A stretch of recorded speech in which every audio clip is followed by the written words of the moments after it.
Toronto ਵਿੱਚ ਮਾਨਸਿਕ ਸਿਹਤ ਅਤੇ ਨਸ਼ਾਖੋਰੀ ਦੇ ਸੰਘੀ ਮੰਤਰੀ ਕੈਰੋਲਿਨ ਬੈਨਟ ਨੇ ਸਥਾਨਕ ਭਾਈਚਾਰਿਆਂ ਵਿੱਚ ਮਾਨਸਿਕ ਸਿਹਤ ਅਤੇ ਤੰਦਰੁਸਤੀ ਨੂੰ ਉਤਸ਼ਾਹਿਤ ਕਰਨ ਲਈ ਪ੍ਰੋਵਿੰਸ ਭਰ ਵਿੱਚ 6 ਪ੍ਰੋਜੈਕਟਾਂ ਲਈ $8.6 ਮਿਲੀਅਨ ਦੇ ਫੰਡ ਦੇਣ ਦਾ ਐਲਾਨ ਕੀਤਾ। ਉਹਨਾਂ ਨਾਲ central Toronto youth services Jordan Jazzo ਵੀ ਸ਼ਾਮਿਲ ਹੋਏ। I think that what we're seeing in some of the programs that will be funded today is a future where there is listening, understanding, and being there for one another without judgment becomes the gold standard.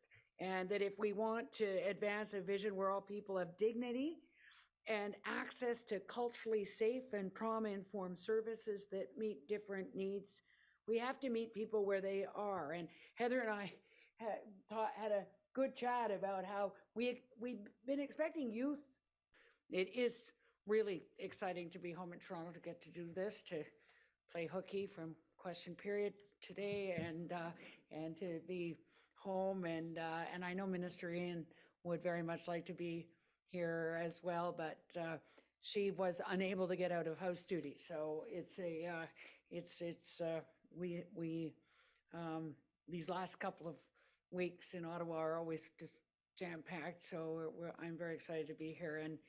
And I just want to say thanks to Heather, really, in terms of your explanation of really the importance of the Central Toronto Youth Services, its history, and how really it is about being able to address the needs of some of the people with the greatest needs.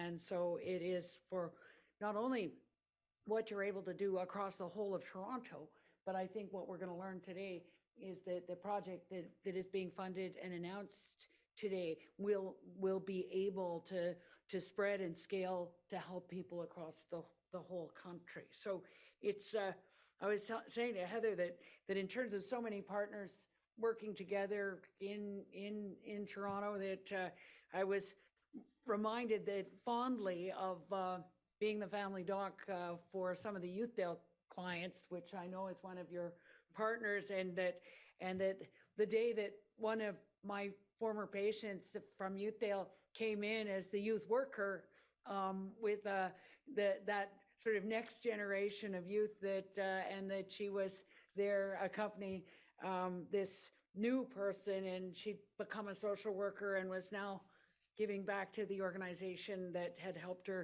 through some really difficult times. I think that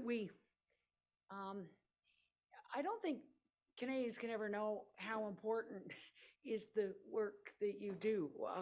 That especially now, as people continue to cope with the isolation that was the pandemic, the difficulty, and the effects on not only youth, but their loved ones, their caregivers, their friends, and it was just great. And I know you'll really love hearing from Jordan about the importance of the connections that are fostered here between the young people and their families.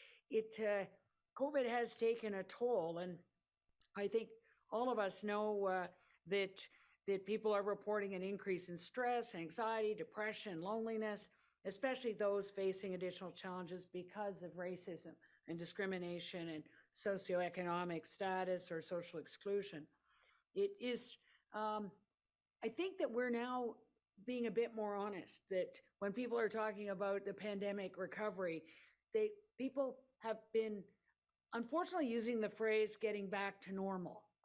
And I think my youth council has been pretty clear. They don't want to get back to anything.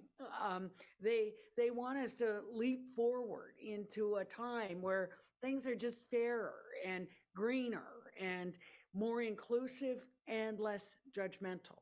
And I think we believe they're right, that when I think of us longing to get back to the people, places, and activities that we've missed, we don't really want to go back to normal. The truth is, we don't want normal.